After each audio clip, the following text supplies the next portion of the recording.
Buku aktiviti matematik tahun 3 muka surat 15. Uji diri, padankan.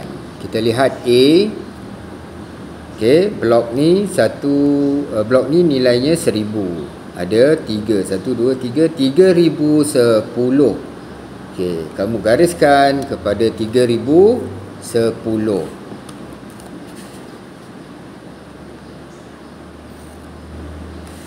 Okey.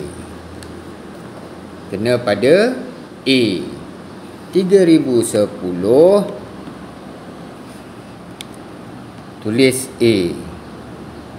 Dia ada teka-teki ya. Tulis semula huruf yang menyentuh garisan padanan untuk menjawab teka-teki ini. Haiwan apakah yang tidur tergantung? Okey, kita lihat seterusnya 8001. 8001 di mana? Di sini. Okey. Gariskan pada 8001. Okey. 8001 akan menyentuh W. Okey. W. Ni W. Macam 9 tak? Ni A ya.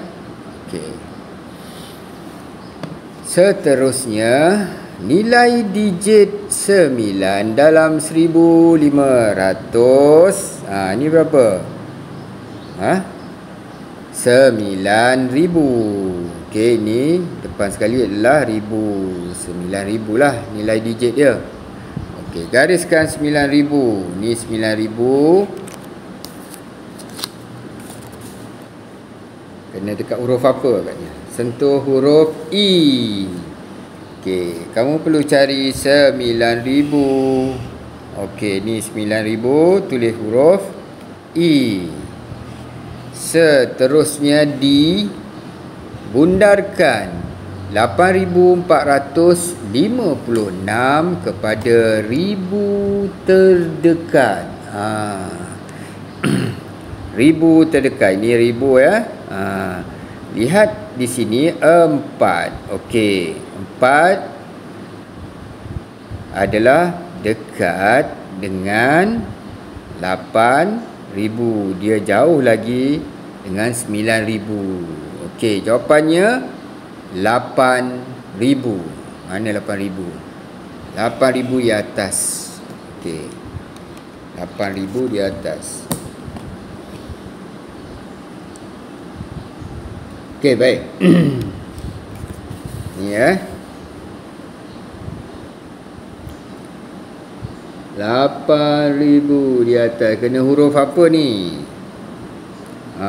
Kena huruf, kena A. A ya. 8000. Dia menyentuh huruf A. Okey, kamu lihat mana A, mana 8000. Ya, ni. Sekarang ada 2 A lah kat sini. Okey, seterusnya lengkapkan 1706. Lengkapkan. Berapa dia punya nilai kat sini?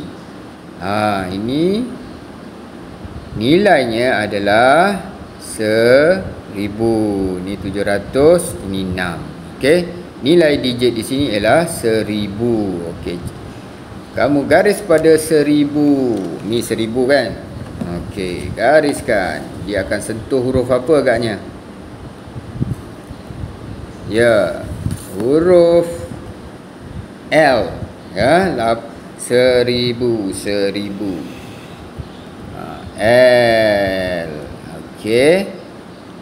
Kemudian seterusnya yang terakhir, anggarkan isi padu. Ini 1000 ml. Okey, yang ini berapa ya?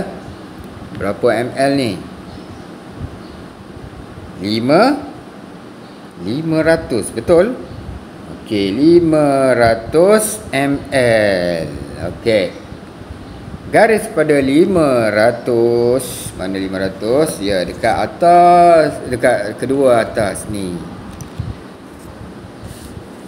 Dia sentuh huruf apa agaknya? Huruf K. Okey. Tengok dekat bawah, cari 500. K. Okey.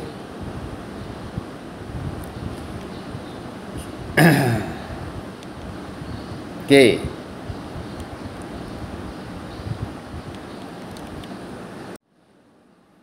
Okey, saya terlepas tadi yang F. Okey, minta maaf ya, saya terlepas yang ini. Kita lihat 1810, 1910, 2110. Nilai sini apa agaknya? Okey. Nilai di sini ialah 2010. Okey. Dia menurun ya, nombor menurun. Gariskan kepada 2010. Dia sentuh huruf R. Okey, lihat di bawah. Cari 2010 ya ni. Okey, dapat jawapannya. Apakah haiwan yang tidur tergantung? Haiwan yang tidur tergantung ialah kelawar. Okey, itu saja. Bye-bye.